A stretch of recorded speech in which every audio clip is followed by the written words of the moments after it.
Welcome back. Today, I am talking with Matthew Le Mottée. Matthew is a 3-time magic champion, and he now helps aspiring magicians strive for magical excellence.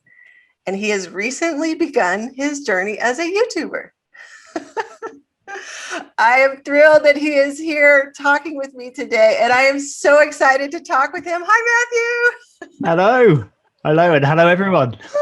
Thanks for having me on, Alice. Oh my gosh, I am thrilled to have you here. I love magic. I mean, magic brings so much joy. And wow, you're a 3-time magic champion. That's impressive.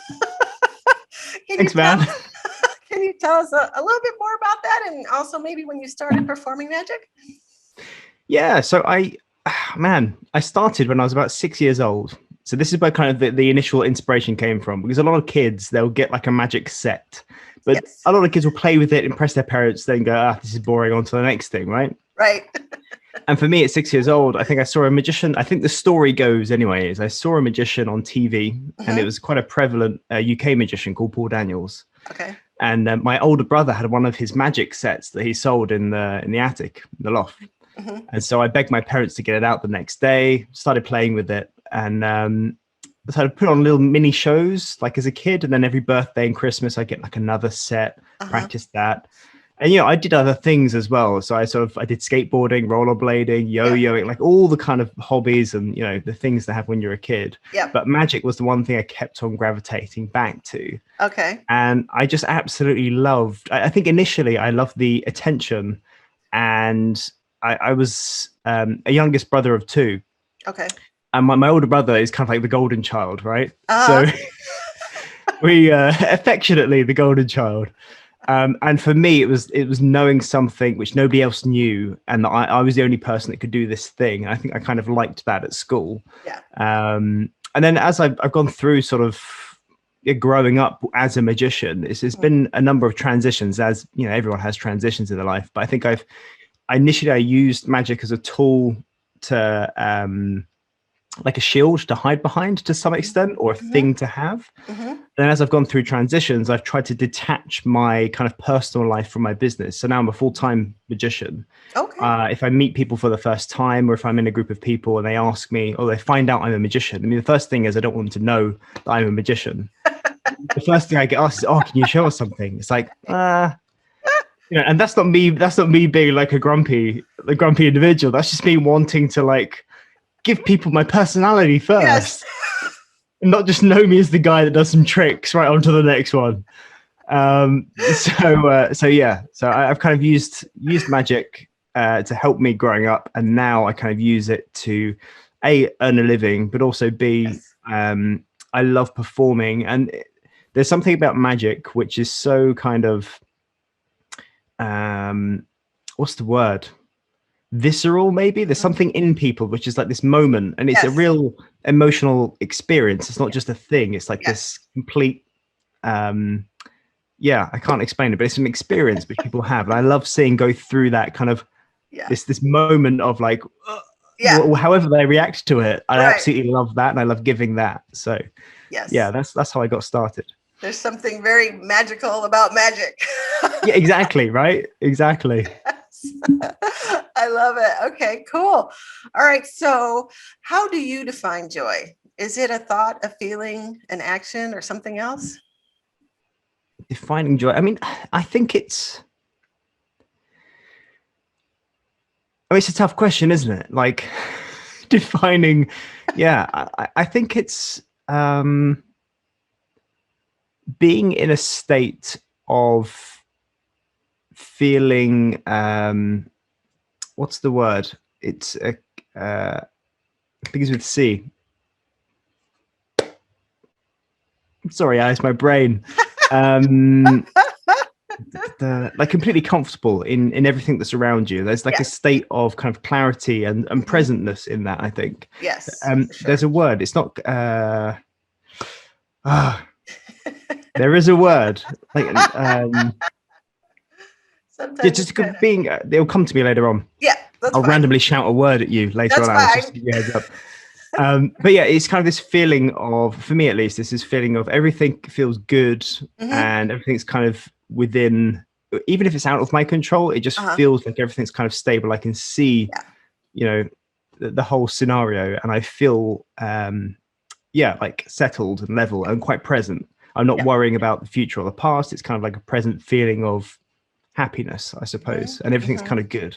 Okay. That makes sense. That was really rambly. No, absolutely. Well, it's different for everybody, and it's perfect. I mean, that's why it's so amazing, because it's like everybody has their own kind of way of experiencing it, and that's what's so magical about it, I think.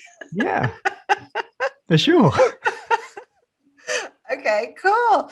So we know you're a magician, but what brings you joy, and when do you feel the most joy? Is it when you're doing magic, or is it other times in your life? I think there are moments where, I guess there's different types of joy. I've never really thought about this enough, probably. This is a good question. I think there's a certain level of joy when I'm performing. I'm sort of in that flow zone of, like, do you know what I mean? When I'm in it and I'm really like, I'm electrically, like everything's wiring in my head and I'm really on it. I think I derive pleasure from that. And I guess I could associate that with joy as well, sort of being useful or being, you know, my brain is at full capacity, like I'm doing my thing. There's a certain level of joy there. Okay. But I also think there's a certain level of joy when there's moments where, like, if you're at a barbecue or a family gathering, or even if you're sat on your own with a nice view, like on the seaside or something, and you just kind of feel present, like you're not worrying about something, but you kind of, in my own head, I can go, you know, everything's really good. Like I haven't really got anything to complain about. And, you know, there's those moments where you just think, isn't this really nice? Yes. And I think that to me is like the core of how I would describe joy, is those moments of this is good. Like I can't complain. Yeah, it sounds like there's a certain maybe satisfaction there. Yeah, absolutely. Okay. It's a satisfaction with life in that moment and how I perceive that life in that moment. Yes. You know, 10 minutes later, something might worry me, and I'm like, that joy's gone out the window. It's nice while it lasted, though. Right. Well, it comes and it goes, but you know, if it goes, it's always going to come back, so it's fine. And I like what you just said about using your whole brain. I mean, there's something about when we're feeling clicked on, that everything's working and wiring and firing, that's an amazing expansive feeling too. We're using the whole of ourselves. You know, we're all tuned in, tapped in, turned on type thing. Yeah. It's feeling, I guess it's feeling useful, and like kind of we're doing whatever we're doing to our full capacity. That kind of feels satisfying for sure. Satisfying. Yes. And it sounds like, and correct me if I'm wrong, but when you're doing magic, because you're have an audience, I mean, you're playing with the audience, and so you're getting feedback, and you know, you're absorbing into how they're reacting to what you're doing, and so it's kind of like this whole, all of it, yours and theirs, becomes this new thing, maybe, you know. Yeah, there's kind of like a synergy there for sure with the audience, and kind of feeling like there's this like almost like a game is afoot. Yes. And it's kind of that really sparky, like something could go wrong at any second, and like what's going to happen, who's going to do what, who's going to say something funny, like it's all this kind of stuff going on. And that feels really there's a presentness which falls with that, which I really enjoy. A presentness, and it's also it's making me think of, maybe you're like right on that edge of, just like you said, something could go wrong, what's going to happen next, and it's just that edge is really exciting and a lot of fun sometimes to be right on that edge. exactly that. And I think it's also there's something nice about feeling that a challenge is imminent or possibly imminent, and that means I have to work at like even bigger capacity, which then, you know, feeds the fire. Yes. Oh, that's amazing. That's so awesome. So it's so cool to hear you talk about it, because I'm not a magician, but I love magic, and I can almost, through your words, just kind of experience a little piece of what you're saying, you know, how you get that and feeding from the audience. Oh, it's so amazing. Oh, good. It's nice to live vicariously through your guests there. Yes, exactly. I found the real reason for your series now. That's right. You found me out. You're outing me. Oh, that's great. Okay, cool. All right. So how about a story, maybe about a time with your family on vacation or in your work that, you know, really was a fun experience? Actually, it's funny enough. So, everyone that's watching this would have experienced the whole COVID thing. Yes. And so coming out of COVID, I couldn't perform for 18 months. So there was maybe, I think I had two events over the period when we were allowed to do a little bit of contact, and then we got locked down again over in the UK. Okay. And it was only for small groups of like 7 and 10 and stuff. So it's a very different dynamic going on. And there was a short period of time over November, December when there was like Zoom shows, and that was a thing. And they were good fun, but it wasn't, I guess joy was derived from them, but it's just nowhere near the levels that, the whole experience is just kind of dampened because you're in front of a flat screen at the end of the day. Right. So coming out of COVID over the last, I think we've been out for like kind of semi-officially for the last 2 months, month and a half, something like that. And I've done a number of bookings. This is going somewhere, I promise, Alice. I've done a number of bookings up until this point. And booking number 1 was for a group of 18-year-olds, 17 to 18-year-olds who had just finished their exams. And one of the mums had put like a bit of an event together. They hired myself. They had a limo, like they were going to do the rounds of the town and stuff. And it was quite fun. Oh, wow. But it's the first time this group of friends had met since COVID, because they'd all been working remotely and doing all that stuff. Okay. And it's the first time they'd met in this kind of scenario. And so I turned up and I did my thing, but stuff wasn't clicking. And in my head, I was going, this is like in my head, I'm still going in performing zone, but I'm going in my head like, what's different about this? Usually people react at this moment and this feels off. And is it me? Like, am I not like on fire? And I can take that because I haven't performed for 18 months. I'm like, maybe it's me. Right. But there was just this energy that didn't feel quite right. And I kept on working at it. And by the end, I'd eventually kind of got to a point where I was happy enough, but still wasn't quite there. Okay. And so on the drive home, I was just thinking, man, what was that about? And I remember speaking to one of the parents and said, when did they last meet up? And they said, oh, it was, ages ago, this sort of event. Okay. And I just thought maybe it's because they don't know how to, they haven't met in the groups like this before at this kind of social event environment. So maybe it's because they can't remember how that dynamic works. So they're in this point in socially, they're trying to figure each other out. Yes. And also they're like 17, 18-year-olds where everyone's feeling really like self-conscious about how they're acting and stuff. And there's this whole like thing going on, let alone a magician coming over and asking me to choose a card. Like, oh my God. So after that fact, I thought maybe this is the reason. So, and then every single booking since then, it's gotten easier and easier. But I've also noticed that the timings of things, it's just not quite on, and people can't remember when to clap and they don't know how to interact with each other. It's like, man, this is crazy. I started thinking like part of this must be me, because I can't be putting all the blame on the audience, right? Anyway, fast forward to yesterday, I did a booking it was a wedding. In London, and the group of people, it was almost like it was completely different environment. There's about 130 people at a wedding, and everyone was just enjoying themselves, having fun. There was an energy among them that just felt really good and relaxed and like confident, and everyone just felt like they knew what to do. And this is like a matter of weeks difference between these two events. It's like, this is really like, I'm loving this, because this is exactly what it was like pre-COVID. Okay. So yesterday was literally like, I came away from that booking, like, this was amazing. This is exactly what I needed, because I was starting to like question what's going on.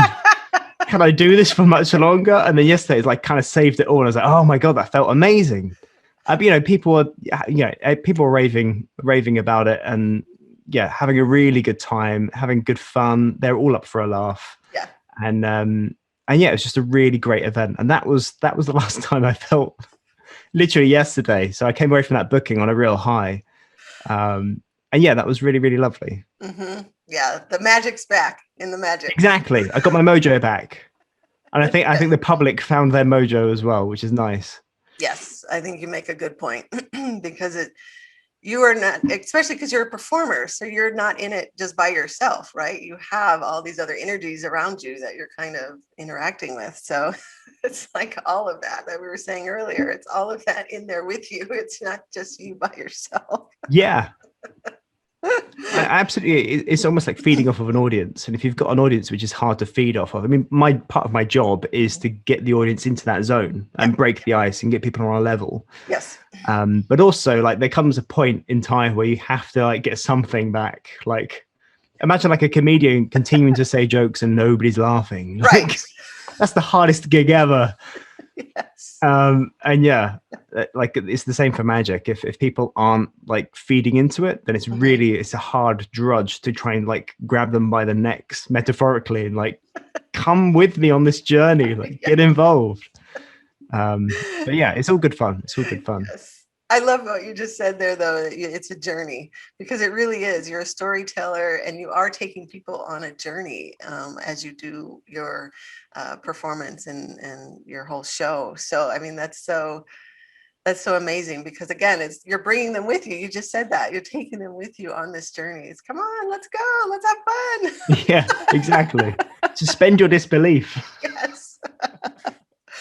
Oh, that's great.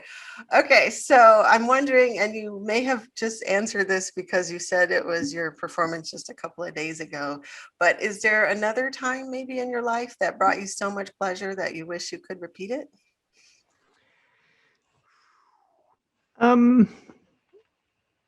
think the first things that come to mind are sort of achievements that I've made.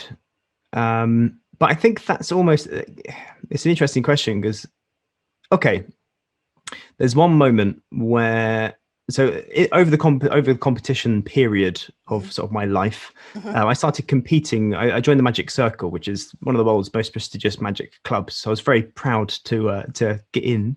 And then I started competing in the competitions each year. And I think my first year I competed, I was disqualified because I overran by 13 seconds or something. So immediate disqualification. So I was like, oh man, I took the L though, because I was like, that was my own fault. Like, I knew exactly what happened. It was all, you know. And then year after year, I didn't get to the finals. So the first year I got to the finals, then like, oh no, sorry, I did get to the finals each year, but I never got placed. Okay. I think it was like 4 years in a row, no placement, but I kept on trying. And then I had one gap year, which was like a break. And then the next year, that year I didn't get to the finals. That's it. Then the year after that, I enlisted the help from two friends to help me like build this act and get it to a point. And that first year, with help, I won the first competition. And the moment they read out, because I'd sat in that chair at the end, and they read out the results. There's like a bit of a period where the judges deliberate and all that kind of stuff, and then everyone's in the theater. So it's a theater full of people. It's like the biggest event of the season at the Magic Circle. So you get like a line outside, and once it's full, we're full. Okay. So there's a theater full of people, and the theaters, I think, I can't remember the exact numbers, like 150, 200 or something like that. So it's like real bubbling energy, and there's like 6 competitors, and there's all this kind of pressure on this thing, and you do your act. It's like, oh, was it good? Wasn't it good? Oh, and I've been there 4 times already. So I'm sat in this chair, and they're reading, third, second. I'm like, like in my head, I'm like, oh, please. But in like, there's another part of my head going, don't worry about it. It's happened before. And they say, I think it was a guy called Richard Pinner that read out the results. And he said, and in first place on his 4th time trying. And I went, oh, like, that was the biggest kind of yes moment. I've got it on camera as well. Of like, they're filming the thing. And I stand up out of my chair and like, yes. And the whole audience were behind me, and everyone like cheers because they'd seen this journey of like, no. Yeah. That was like a really heightened moment of like just pure joy. And I think that was a build-up of the amount of effort that had gone into that. And also the story in my own head, which is like all these trying and then finally getting to this point. And that combined with the audience and all that kind of stuff. Wow. That was a real high. And I think that's worthy of joy status, I think, for sure. Oh my gosh. Yeah, I could feel that as you're telling your story. I'm sitting on the edge of my chair. I won in the end. I won. Oh my gosh. It sounds like it might have been even sweeter because you had those times that you didn't make it. And then, if you'd made it on your first one, maybe it wouldn't have been as joyful as when you made it on the after all those other attempts. Exactly. Oh my gosh, that's so amazing. Wow. Okay, I have to calm down. I'm a little excited. I'm feeling all your joy when they said your name and that you won. Oh my gosh. It was awesome. It was absolutely awesome. I can only imagine. Yeah. Wow. Okay, that's amazing. Whew, what a rush. This is why you do this. This is definitely why you're filming this. I want to live vicariously through everyone else, and I want to feel everyone else's joy on top of my own. That's right. I wanted to add in magnitude bigger and bigger. Yes. You Love it. found me out. Great idea. Well, it's kind of like one of those things, right? What you focus on gets bigger. So why not focus on joy and have more and more and more? It's just, yeah, what a way to live. Yeah, for sure. Okay, so we've talked about a lot of high moments, a lot of joy. How about a time maybe when you were feeling down and something happened that lifted you up? Maybe, a change of mindset, a thought, another event.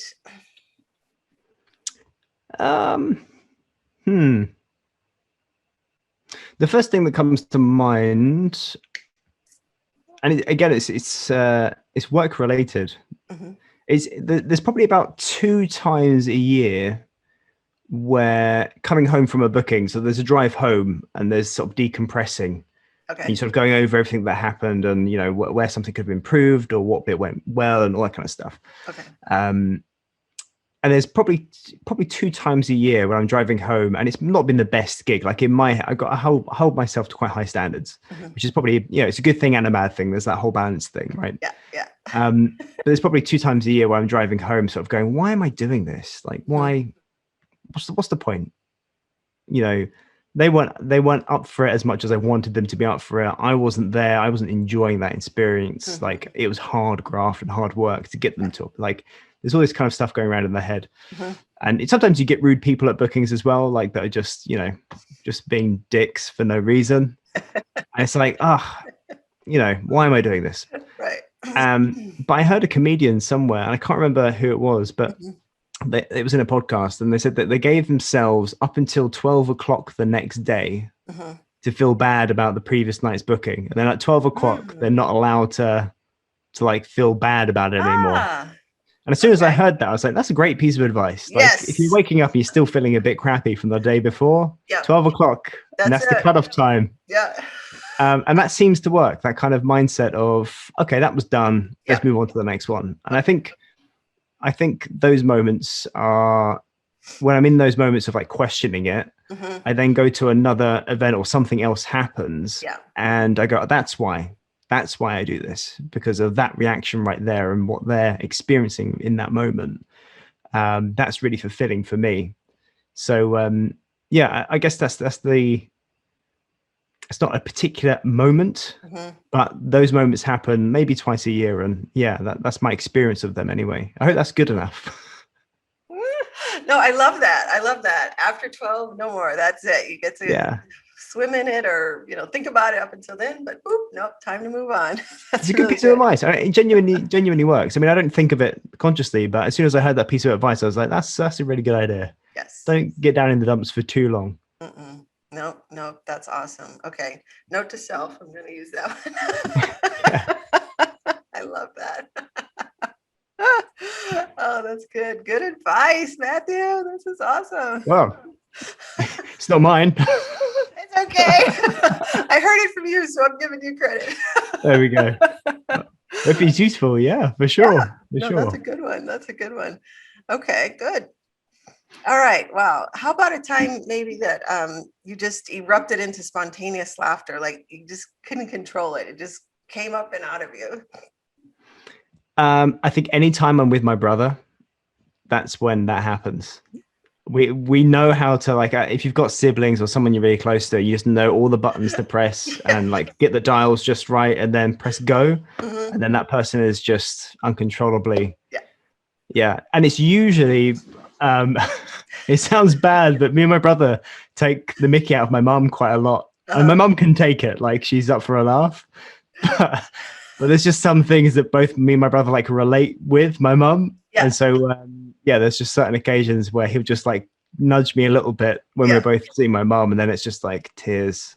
It's usually my brother's got a really good deadpan face, and he'll say something in kind of like this, like really confidence of and that is deadpanness to it, and it just it jabs me in the ribs every time. So yeah, and there's been a few moments as well when my dad's side of the family are quite unexpressive. So they're kind of quite deadpan themselves, and they're generally a lot of them. I think they all come from like an engineering background. They've got this working of the hand. I picked some of this up myself. They've got this kind of logical way, rational way of looking at the world, and it's kind of facts and figures and stuff like that. Yes. And I think my dad's a little bit more kind of what's the word? Less like that because he had children. So my other three uncles didn't have any kids, so there's still sort of this thing. But every now and again, when we get together, and one of them retells a story from their childhood, then one of them starts like throwing in a comment, and then the other one will throw in another comment, and then once one of them starts giggling, boom, everyone is now like wetting themselves laughing, like the height of laughter you could not imagine, like curling into themselves, this kind of motion of I'm dying inside. I can't take it more. And this just to prove this point, one of my uncles, he got I can't remember the words today, Alice. He's wheelchair bound. He got diagnosed with not dementia. Begins with A. Alzheimer's. I think it was Parkinson's. Beg your pardon. So he got diagnosed with Parkinson's, and he was wheelchair bound. So he's quite difficult sort of doing tasks on his own and stuff. So he had carers coming in and out. And me and this is over COVID time. So me and my uncle, I was on a Zoom call with him. We were sort of having a bit of a chat. And my uncle came home from work. Whoops, I live with my uncle. He came home from work. And we're having a bit of a chat. And my uncle said something on Zoom. And then the uncle that stood next to me said something back. And then instantly, Andy was the guy with Parkinson's, Andy, and Bob was the guy that I live with. And Andy just started laughing like uncontrollably. And then I started laughing, which then made him laugh more. And then Bob was laughing. And then Bob said something else, which made us laugh even harder. And then it got to the point where we were laughing so much, but then there was this sort of turning, this change of energy where me and Bob got slightly concerned because Andy's laughing so hard he can't breathe. And he starts panicking. So it's like this terrible situation of, okay, we made him laugh like really hard, but he could die on Zoom right now. We don't know what to do. So my Uncle Bob's like, just breathe. Just breathe. Oh my God. It was the scariest and the funniest moment ever. It was just like this. Oh my God. But it was fantastic. You know, that kind of a story is just brilliant. Like almost literally dying of laughter. It's the closest I've seen of it for sure. It was brilliant. Yes. Absolutely brilliant. I don't think I've ever heard that before. Laugh so hard to stop breathing. Yeah, literally, he just couldn't handle it. He didn't have a chance to inhale. It's like, I mean, it's not funny that someone would stop breathing. It is. It's hilarious. Come on. In the moment, I was a little bit kind of, oh God, this is going to be an ambulance call in a second. Like, what a way to finish a night. Oh my gosh. Wow. So when you guys get together, watch out, huh? Yeah, definitely. Yeah. We'll bring the paramedics with us just in case. Just in case. That's some serious mojo. Oh, wow. But yeah, no, I absolutely love them. And when they get together, it really is funny because we all kind of play these characters in the group. You know, every family's got their characters. Absolutely. And once you get them all together, it's just like this. You're waiting for it to happen. Like it's gonna crack. It's gonna crack. So yeah. That's good. That's so amazing though, because I don't know how many families might you know, we all do have our characters, and some families may have a different character type, but if you've got the ones that are fun and laughing, that's awesome. Well, that's the fact. What makes it funnier is they're not those sorts of people. Oh, okay, gotcha. So the bar is set so low that, you know, these kind of logical thinkers, but then once they're in the room together, they start retelling these childhood stories. Then it starts to like bubble up, and then like it's like a volcano. It's like they give themselves a laughing allowance, and it's only when they're together, and it's only about 2 or 3 times a year they're allowed to do that. And it's this kind of like explosion of, you know, utter joy. Well, brilliant. That's the fun thing about joy, right? Because it really is infectious. So yeah, absolutely, it spreads. Oh, that's great. I love that. So, okay. So you've shared a lot about your family and how when you guys come together, this magical thing happens. What else puts you in the flow state where you think, I'm sure you've talked about magic does that when you're performing, but is there anything else that puts you in the flow state where, you know, things are just easy and you just feel more productive? Yeah, I think occasionally it's whenever a mood takes me. So if I've like the other day, I had enough of the way my like space was. So I was like, right, I'm going to just have a big clear out and get loads of papers and stuff. I was kind of just in the zone of getting it done. So there are moments of like inspiration which hit, or motivation, or whatever you want to call it. But there's these moments where you go, right, let's just do this. And I'm in the right frame of mind, all that stuff. But I think once I start a task or I start going down the rabbit hole of something, doesn't matter what that is, whether that's I don't know, researching something for a YouTube video, or it's researching a piece of magic that I need to work on, or if it's planning something or trying to figure something out, or even buying something new, it's so easy now to go down a rabbit hole and just consume and do. So if I'm writing a script, then I'll just get like completely stuck in the script, and that is my only thing. Like the blinkers are on. It's kind of those states of deep work. I think those are the moments, and I think sometimes as well, it's remembering or trying to fight against that. I'm not quite in the mood, but then the mood like comes along so infrequently, like on it organically. It just doesn't happen. So it's trying to just get that little kind of push going, and then it's like a jump start into okay, now we're in and we're going. I was speaking to a friend about this, actually, another YouTuber, and he was saying that writing scripts was his kind of sticking point. And he said that the other day he just told himself, just write one line of script, and then one line turned into 2, turned into 4, then it turned into this like whole stream of, you know, however many words, and it's just getting that little jump start. And I think it's those moments once you've just got the pedal in, and then you're in, it then feels like, I'm here now, and that feels quite it feels good. It feels kind of like I'm being useful and being productive with my time. Like that feels good as well. It's almost like you're just getting that momentum going, like you said, just get started. Once you get over that little threshold, then you really get the flow going and the momentum going, and now you're off to the races. Exactly. But I think it's those little pushes. I think everyone turns them into such heavy lifts, and myself included. Like, life is never easy, right? But once I think I'm still figuring this bit out. But if I can find out a way to give myself little nudges, to then get into that zone, then I'll be much better at everything. I love that. That's another really great tip. I mean, to the little nudges, just to kind of don't make it such a big momentous thing. Just this little step or this little thing. Okay, I can do that. You know, type. And I'm by no means a master at this. Like I still struggle. Like I'm saying this as if I've figured it all out. I haven't figured it all out. Like this is hard work. Do you know what I mean? Netflix is right there. Like yeah, exactly. That's right. So how has feeling good helped you be more successful, would you say? How's feeling good helped me be more successful? Yes.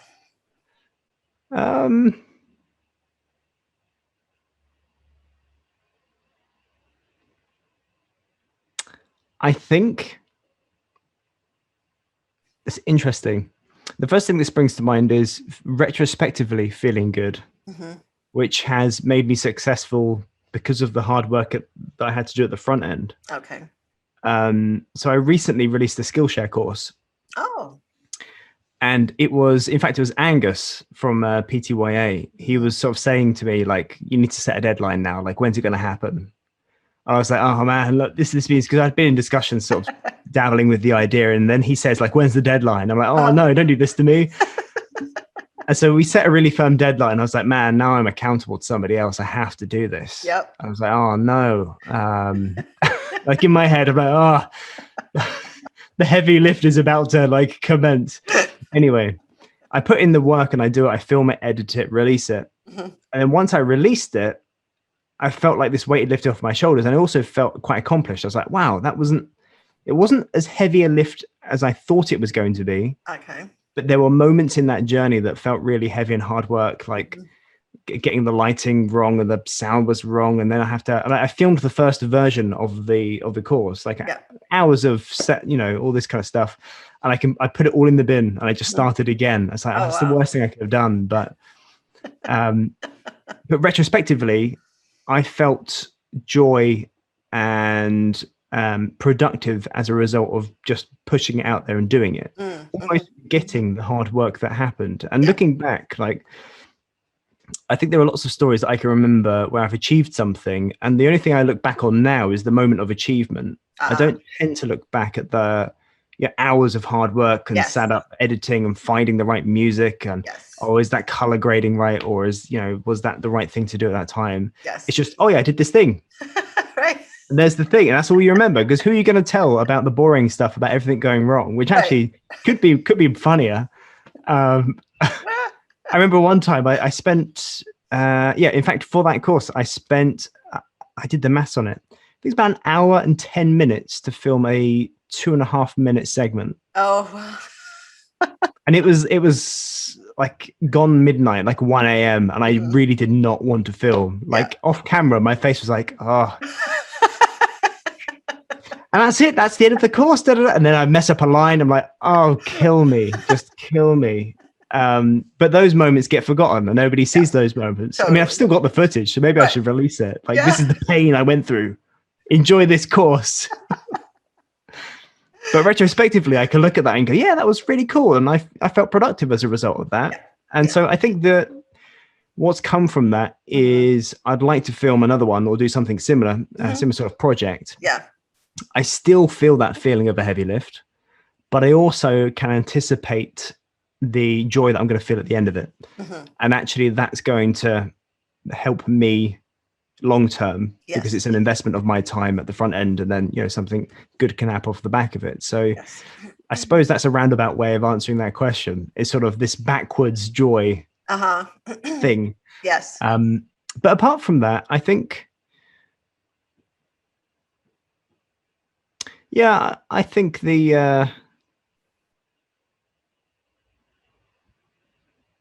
think it's also aspiring to be in constant joy, which is this kind of dream world land that I think we all have, of having like the perfect house, perfect relationship with the kids. And I see my family regularly, and there's family dinners and all this kind of stuff. Yes. I think there's kind of this aspiration to reach that level, which I don't think is ever attainable.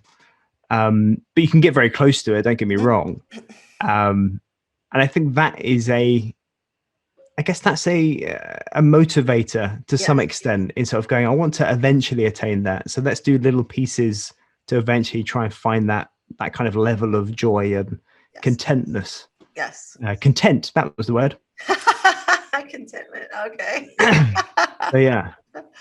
Well, I think joy is very closely related to that kind of word of sort of, everything feels good and nothing else needs to happen. Yes. Yes. You can rest, and you can rest there. Exactly. Yeah. Yeah. But ironically, like as soon as you rest, then the joy will eventually dissipate, because then it becomes this, there needs to be a comparison. There needs to be a contrast between not being joyful. Right. Because if you're joyful all the time, then are you joyful all the time? Or do you know what I mean? There's this dichotomy now of, so I think you need to go through hard times and adversity to then, the bigger that gap is, then the bigger the joy payoff's going to be. Yes. So for example, failing 3 or 4 times in a row and then eventually getting somewhere, it was this heightened level, I think. Absolutely, 100%. Yeah, and I also like your point about not really remembering or focusing on all the hardship or the things that weren't so easy or the pain points, I guess, that got you to the end result. And just remembering the end result, because then you're willing to do it again. Yeah, absolutely. I think that's how we tell stories as well, right? Like, you're not going to tell people, oh, I spent 5 hours. Oh, no, Right. that was an exaggeration, but I spent like an hour filming a 2.5 minute bit. It's like, what is wrong with you? Like, Right. Oh no, that I should get take about 3 minutes.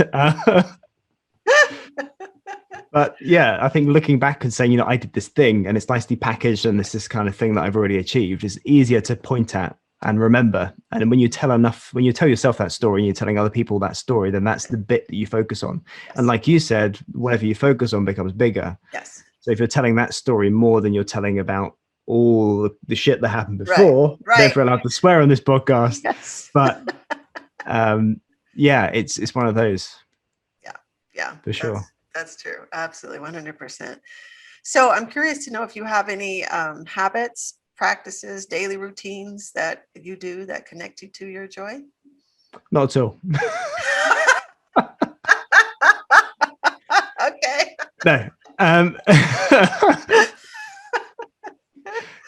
I think it's something that I don't know. I mean, how would you go about do you have joyful habits throughout the day? For me personally, yeah, actually I do, because I do a lot of journaling. So I really like to start my day off just kind of tuning myself to, focusing on good things or remembering good things or looking for good things. And then throughout the day, if I start my day off kind of tuning myself to that, then I just kind of go into my day with that, looking for that and focusing on that and choosing to focus on the things that are, more positive than letting some of the other stuff go. So I kind of go into my day looking for that. And I feel like I'm a better match to finding that if I kind of start my day off with that intention. I've heard good things about journaling. Maybe it's something I should look into. You're not the first person to mention it. So it's like, maybe I should check this out and try it out for a few weeks and see how it affects me. Mm-hmm. I honestly, I don't have any kind of routine as such or habits. I think overall I'm an optimist. Mm-hmm. And there's something about, and this sounds a little bit cheesy, but there is something about being a magician, and there's a mindset mm-hmm. of anything is possible. And that sounds incredibly cheesy and like, oh my God, that's, tastes vomit in my mouth. But there is something about looking at a problem and understanding that it can be solved. It's just figuring out how to make that solved, mm-hmm. Or how to figure that out. And I think that kind of optimistic view of life, mm-hmm. which isn't always there, like, mm-hmm. there's pessimistic times as well. Yeah. But generally I'm an optimist, and generally I'm sort of in a position where, okay, I want something to happen. Mm-hmm. How can I make that happen? Or how do I get closer to that goal? Mm-hmm. And that's generally what fires me up to then try and attain that thing. So I feel that there's a few things that have happened where I've wanted to get to a certain place or achieve a certain thing, mm-hmm. and I've kind of done that by loosely having that goal in the future, not planning it as such, but when opportunities arise that bring me closer to that goal, then I'll take the opportunities. Yes. And so I think my outlook is generally quite a optimistic, positive one. But by no means is that a constant thing, because I think that's crazy. And like we said, you need to have that contrast between, having, you need to have the contrast. Otherwise, what's it all for? Yes. No, I don't think that's a cheesy answer at all. I mean, I love that answer because I can totally relate and see how what you're saying is, if you spend your time, and you're a magician, I mean, that's where your brain is, that you spend a lot of time kind of in that magical world. So of course you're going to bring that into your time when you're not doing magic. I mean, that's just kind of how you think. So I think just by spending so much time doing that craft, you bring that into the rest of your life. That makes perfect sense to me. And I think that's a real gift. It sounds to me like it's a real gift that magic maybe has given you. Or so. Maybe you were like that already, but it kind of enhanced it. So maybe it just brought that out. I think, I think there's there's There's another person that speaks about this, a guy called Richard Wiseman. I had a chat with him about sort of magicians, and he's a psychologist. He's written a couple of books and has various bits and pieces out there. Great guy. And I was having a chat with him about sort of the magic world, and magicians are just so strange. Like there's this whole weird melting pot of people that are brought together by this one weird thing. And he also, I think it was him that mentioned that magicians had this very different outlook on life. And for me, it's kind of this anything is possible scenario mindset, because as a magician, figuring out how to do something for me comes secondary. It's figuring out what the impossible thing is first. If you were to say, you know, can you make the plant in the background of my Zoom turn into a fan of money? That would be a more interesting thing, because then I might have to figure out the problem to solve. And I could solve it if I had enough time, and you know. And I think it's just approaching life with that kind of mindset of, I have this problem. There is always a way to solve that problem, even if it's something like there's been moments where I haven't been able to afford something, or I haven't been able to get somewhere, but I've still managed to solve the problem thinking laterally, thinking my way around it. And I've achieved this thing. So yeah, an example of that actually is how I got onto the PTYA. So the Part-Time YouTuber Academy, which is where we both met, right? So I came across Ali's videos. I'll cut a long story short, but I wanted to do the PTYA course. I was like, man, but I don't have, like, the one I wanted to do was like the top tier thing. I was like, I really want to have that because I wanted to have like the best experience. I was like, man, I needed that kind of accountability. I kind of knew that. I was thinking, how can I do this without paying for it? Like, how can I achieve this? Like, I've had a really tough year with COVID. Poor me. How am I able to do this thing? And I saw Bav, who was also on the course. You may have come across Bav on the, So she did a podcast interview with Ali. And I would highly recommend watching it, because it was really, really great to watch. You haven't seen it already. But yeah, so she's doing this interview, and it turns like Ali turns it into like this, it's almost a therapy session. Like, okay, so why are you not doing that? And then Bav is kind of having to look into herself to answer these questions. But these are all the same hurdles I was like, man, I really want to do this course, and this really resonates with me. Like, this is going to be great. And I put a comment on that YouTube video, and Bav sent a message back saying, oh, happy to hop onto a Zoom conversation. So I was like, cool. So I hop onto a conversation with Bav. And I said, I've got this idea.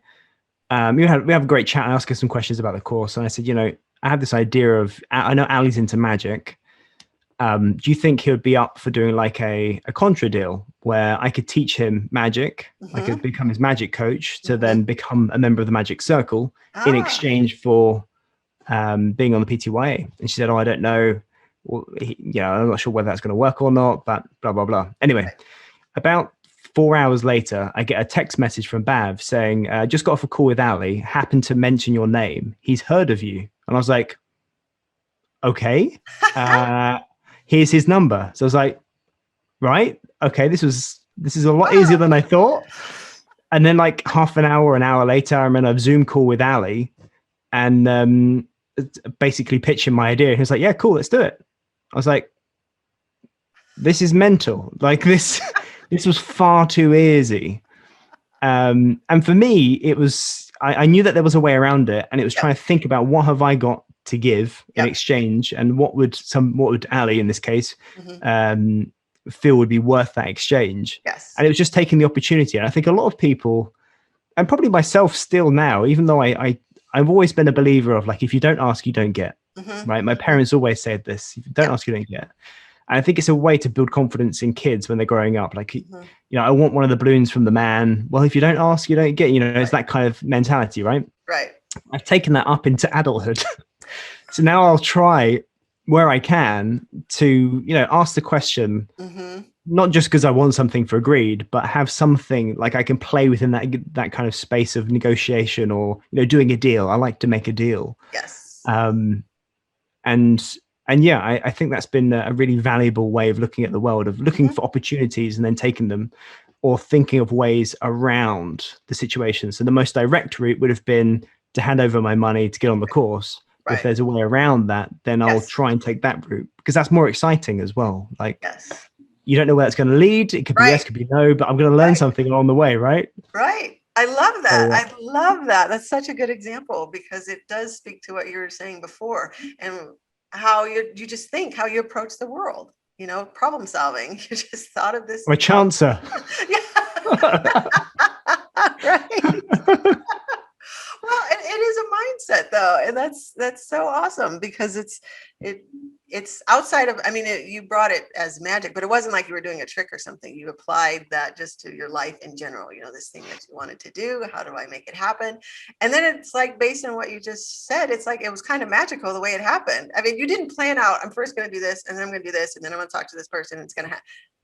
You just like opened it up and then the magic came in. You talked to Bob, she talked to Ali, and then next thing it's like, whoa, how did all that happen? I think it was within about 6 or 7 messages.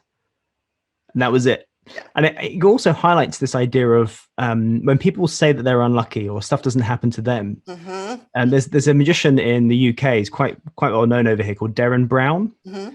And have you heard of this guy? I haven't, no. Okay, so he's sort of he wrote a book called Happy, and he's done a few various things. You might be interested in some of his work, but there was a particular particular series he made of for a TV station over here, and one of them was exploring this idea of I think it was luck was the subject, and they had like a hidden camera set up, and they were following this one guy who like claimed to be really unlucky, and nothing positive ever happened, right? Mm-hmm.